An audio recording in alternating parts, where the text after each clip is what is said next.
Good morning, student. Today we will start our next unit, that is unit number 3. Actually, this is the unit number 3 in your NCERT because unit number 2 has been wiped out. So unit 3 हम लोग start करेंगे. And the chapter 1 of the unit 3 is cell. It is the basic unit of life. You can call it as the basic unit of life. It is a microscopic unit. It is a microscopic unit, beta. Means we can only see it with the we cannot see it with the naked eyes. We have to use the microscope to see such things. Okay, these are the basic structural and functional unit of life. Basic structural and functional unit of life. And why we call it as structural and functional unit of life? Because every organism, either it is multicellular or unicellular, they are composed of cell. Okay, so a structural unit of life. And functional means all the functions which are performed by a multicellular organism are also performed by a single cell. ठीक है, एक cell भी उन सभी कामों को perform करती है जो एक इंडिविजुअल ऑर्गेनिज्म करता है. तो हम ये भी कह सकते हैं, ये भी मान सकते हैं कि कोई भी ऑर्गेनिज्म जो काम परफॉर्म कर रहा है वो सभी का सभी रिजल्ट होते हैं सभी सेल के द्वारा किए गए फंक्शंस का. तो इसीलिए इसको बेसिक स्ट्रक्चरल और फंक्शनल यूनिट माना गया है किसी भी लिविंग ऑर्गेनिज्म के लिए. यानी लिविंग ऑर्गेनिज्म अगर आपको अपने आप को मल्टी सेलर मानता है तो हम ये कहेंगे वो बहुत सारी मिलियंस ऑफ सेल से मिलकर बना हुआ एक इंडिविजुअल ऑर्गेनिज्म है. अब बेटा इस चैप्टर के अंदर हम लोग कुछ डिस्कवरीज की बात करेंगे रिगार्डिंग दिस सेल. तो डिस्कवरीज इसलिए हम लोग डिस्कस करते हैं बिकॉज नीट में इसमें बहुत सारे क्वेश्चन पूछे जाते हैं. तो डिस्कवरी की अगर मैं बात करूं तो फर्स्ट थिंग है हु डिस्कवर्ड द सेल. सबसे पहला क्वेश्चन ये आता है Robert Hooke discovered the cell in 1665. इन्होंने अपना एक माइक्रोस्कोप डेवलप किया जिससे इन्होंने एक पीस ऑफ प्लांट को टेस्ट रख के देखा, उसको स्लाइस काट के और माइक्रोस्कोप के अंदर उसको देखा. और अपनी एक बुक थी माइक्रोग्राफिया जिसके अंदर अपनी एक ऑब्जर्वेशन को लिखा कि मैंने एक पीस ऑफ प्लांट को काटा और उसको एक स्लाइस को उसके रख के देखा तो मुझे हनीकॉम्ब जैसी कुछ चैम्बर्स नजर आए या कुछ कंपार्टमेंट नजर आए और इन कंपार्टमेंट को उन्होंने नाम दिया सेलुला. बाद में यही नाम किसमें बदल गया, सेल में बदल गया. हालांकि उन्होंने जो चीज देखी थी वो नॉन लिविंग थिंग थी क्योंकि प्लांट जो था वो उसका कॉर्क यूज किया गया था. कॉर्क सेल यूज की गई थी. कॉर्क जो होता है वो डेड टिश्यू होता है. तो यहाँ पे खाली जगहों पे कुछ भी नहीं था, प्रोटोप्लाज्म, न्यूक्लियस, ऐसी कोई स्ट्रक्चर नहीं थी. जो वो देख रहे थे वो सिर्फ और सिर्फ क्या थी बेटा, सेल वॉल थी. बट स्टिल क्योंकि वो देख रहे थे, ऑब्जर्व कर रहे थे, तो इसलिए उनको माना गया क्योंकि इनके देखने के बाद ही और लोगों के मन में भी इच्छा आई कि हाँ इस चीज को हम आगे और देखते हैं या आगे और पढ़ते हैं. उसके बाद बेटा दूसरे साइंटिस्ट आए A.V. Leeuwenhoek, Anton van Leeuwenhoek,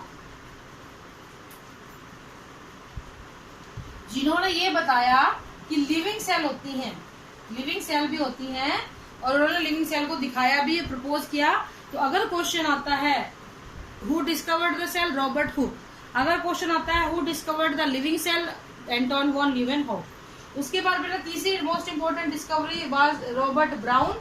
he discovered the nucleus. इन्होंने किसकी खोज की थी बेटा, न्यूक्लियस की खोज की थी और बताया था कि सेल की जितनी भी एक्टिविटी होती है वो इसके द्वारा कंट्रोल की जाती है. नेक्स्ट उन्होंने बात की थी बेटा डुजार्डिन, एक साइंटिस्ट का नाम था. इन्होंने सेल के अंदर एक लिक्विड को देखा और उसको नाम दिया सारकोड.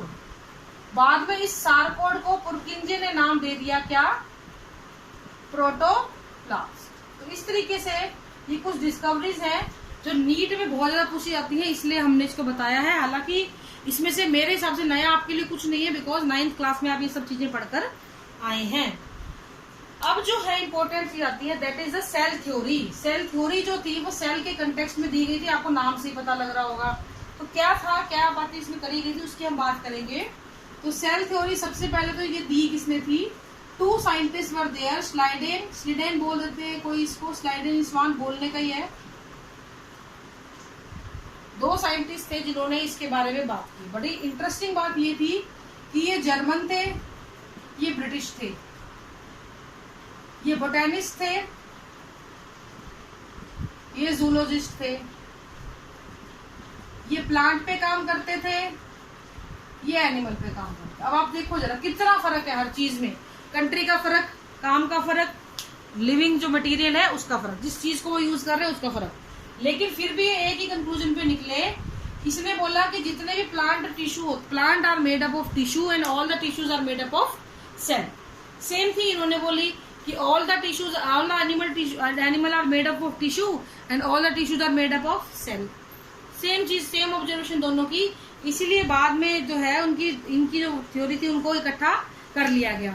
सेल थ्योरी में सिर्फ इनके द्वारा दी गई सेल थ्योरी में सिर्फ एक कमी थी, ये नहीं बता पाए कि नई सेल कैसे बनती है, इस बारे में वो बात नहीं कर पाए। लेकिन इस बारे में बात करी किसने? रुडोल्फ विर्चो ने। ये भी पूछा जाता है पेपर में नाम। रुडोल्फ विर्चो ने बोला ओमनिस सेलुला ई सेलुला। क्या मतलब था बेटा इसका? कि हर एक सेल प्री एग्जिस्टिंग सेल से बनती है। All cells are arise from the pre existing cell. हर एक सेल पुरानी वाली सेल से अराइज होती है। तो इन्होंने अपनी ये बात बोल के इस सेल थ्योरी की जो एक कमी थी उसको भी पूरा कर दिया था। ये 3 साइंटिस्ट के नाम आपने ध्यान रखने हैं, Schleiden and Schwann and Rudolf Virchow. Rudolf Virchow says about the new formation of new cell. नई सेल कैसे बनती है? All cells arise from pre existing cell. Schleiden and Schwann ने सेल थ्योरी दी और उन्होंने बताया कि हर ऑर्गेनिज्म जो है वो सेल से बना हुआ होता है। इसके अलावा श्वान ने एक हाइपोथेसिस दी थी जिसको हम इनके नाम से ही जानते हैं, श्वान्स हाइपोथेसिस। और इन्होंने बोला था कि जितने भी प्लांट और एनिमल होते हैं they all are made up of cell and their products. इतनी सी बात इन्होंने बोली थी। ठीक है, अब हम बात करेंगे फीचर्स ऑफ सेल थ्योरी के। किन किन फीचर्स को सेल थ्योरी के अंदर दिखाया गया था? तो सबसे पहले जो सेल थ्योरी का फीचर था वो ये था कि all the organism are made up of different type of cell. और वो डिफरेंट टाइप ऑफ सेल क्यों होती है बेटा? बनते सभी सेल से हैं लेकिन डिफरेंट क्यों होती हैं? क्योंकि वो सेल अलग अलग जगहों पर होती हैं, अलग अलग काम करती हैं, तो उनकी शेप और साइज उस हिसाब से ढल जाती है। हर सेल जो है एक छोटे से मास की बनी हुई होती है, जिसको हमने बाद में नाम दिया साइटोप्लाज्म या प्रोटोप्लाज्म। ठीक है, उसके चारों तरफ एक बाउंड्री होती है जिसको हम प्लाज्मा मेम्ब्रेन बोलते हैं। और अगर वो एक प्लांट सेल है तो उसके बाद एक और एडिशनल बाउंड्री मिलती है जिसको हम सेल वॉल भी बोल देते हैं। तो ये बात इन्होंने बोली कि हर ऑर्गेनिज्म जो है बहुत सारी सेल से बना हुआ है, अलग अलग प्रकार की। हर सेल जो होती है एक छोटे से मास से बनी होती है। हाँ, एक चीज और, हर सेल के अंदर एक न्यूक्लियस भी पाया जाता है, ये इंपॉर्टेंट बात है। और ये न्यूक्लियस पूरी की पूरी सेल को कंट्रोल करता है। तीसरी चीज, हर सेल प्री एग्जिस्टिंग सेल से बनती है, रुडोल्फ विर्चो ने जो बात बोली थी। तो कहने का दूसरा इंपॉर्टेंट चीज कि जितनी भी सेल की एक्टिविटी होती है, मॉर्फोलॉजी, फिजियोलॉजी, वो सारा का सारा कौन कंट्रोल करता है बेटा? उसकी न्यूक्लियस के द्वारा कंट्रोल किया जाता है। फिर एक इम्पोर्टेंट बात बताई गई थी कि जितनी भी सेल होती हैं वो सारी की सारी जितने भी फंक्शंस को परफॉर्म करती हैं उन्हीं का सभी का सम टोटल मिला के ही एक ऑर्गेनिज्म अपने फंक्शंस को परफॉर्म कर सकता है। ये तो थी आपकी पुरानी सेल थ्योरी। फिर मॉडर्न सेल थ्योरी में इन्हीं बातों के अंदर 2-3 बातें और ऐड कर दी गई जो मैं आपको बताती हूँ। इन्होंने डीएनए का जिक्र कर दिया। इन्होंने बोला कि एक सेल खाली इतनी हल्की फुल्की में इसको मतलब आप इसके पास न्यूक्लियस के पास एक ऐसी चीज है जो हेरिडिटी इंफॉर्मेशन को स्टोर करके रखती है। स्टोर ही नहीं करती है, ये उसको आगे भी पास ऑन करती है। यानी कि a cell can store the heredity information and it can pass it to the next level. दूसरे लेवल पे इसको पास भी कर सकती है। ये बड़ी एक इंपॉर्टेंट बात इन्होंने बताई थी।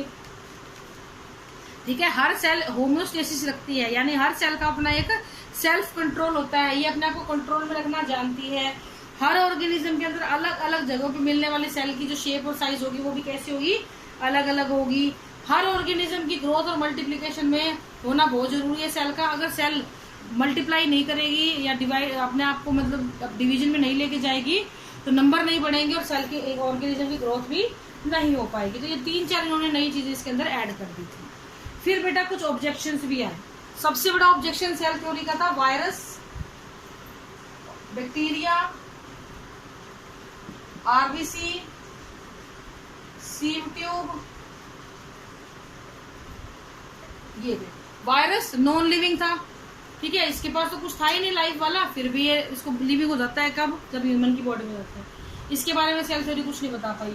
बैक्टीरिया के लिए उन्होंने बोला कि ठीक है सेल तो है पर न्यूक्लियस कहाँ है? आप तो न्यूक्लियस चिल्ला रहे हो, न्यूक्लियस है कहाँ? इसके पास न्यूक्लियस नहीं था। आरबीसी, सीव ट्यूब शुरू में बनते हैं तो न्यूक्लियस था, बाद में मैच्योर होते न्यूक्लियस गायब हो गया। कहाँ गया भैया? इसके बारे में कुछ नहीं कर पाए। तो ये कुछ सेल थ्योरी के ऑब्जेक्शंस थे। ठीक है बेटा, तो आज हमने आपको सेल के बेसिक इंट्रोडक्शन दिया, सेल का जो बेसिक आपका इंट्रोडक्शन में हमने डिस्कवरीज के बारे में पढ़ा, हमने इसके सेल थ्योरी के बारे में पढ़ा। ये नाम आपने याद रखने, मैं दोबारा रिवाइज करती हूँ। Robert Hooke discovered the cell, Robert Brown discovered the nucleus, Anton von Leeuwenhoek discovered the living cell, Dujardin living the protoplast, उसको सार्कोड नाम दिया। Purkinje give the name sarcode to the protoplast, ठीक है। उसके बाद Rudolf Virchow जिन्होंने बोला all cells are arise from pre existing cell, omni cellular e cellular. Cell theory was given by Schleiden and Schwann. Schleiden was a German botanist, Schwann was a British zoologist. दोनों ने काम अलग अलग किया, लेकिन काम का कंक्लूजन एक ही निकला, सभी सेल ऑर्गेनिज्म जो है वो सेल से मिलकर बनते हैं, और इसी के हिसाब से सेल थ्योरी भी दी गई। ठीक है बेटा, तो ये आपके आज का topic. This is all for today. Thank you and have a nice day.